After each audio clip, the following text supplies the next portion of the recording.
Hi friends, welcome to my YouTube channel. ఈరోజు మన ఛానల్లో క్యాబేజీ శనగపప్పు ఫ్రైని చూపించబోతున్నాను.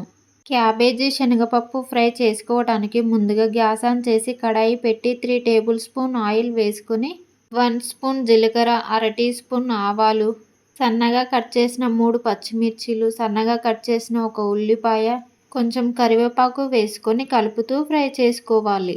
ఉల్లిపాయ ఫ్రై అయ్యాక 1 స్పూన్ అల్లం వెల్లుల్లి పేస్ట్, 1 స్పూన్ పసుపు వేసుకొని ఒకసారి కలిపి పచ్చివాసన పోయేంత వరకు ఫ్రై చేసుకోవాలి.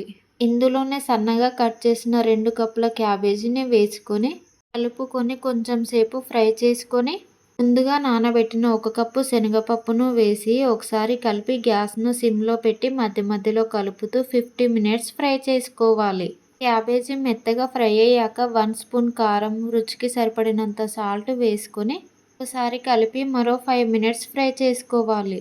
చివరగా కొంచెం కొత్తిమీర, 1 స్పూన్ ధనియాల పొడి వేసుకొని ఒకసారి పూర్తిగా కలిసేలా కలుపుకొని ఒక 2 మినిట్స్ ఫ్రై చేసుకొని గ్యాస్ ఆఫ్ చేయాలి. అంతే. ఈ వీడియో కనుక మీకు నచ్చినట్లయితే ఒక లైక్ చేయండి.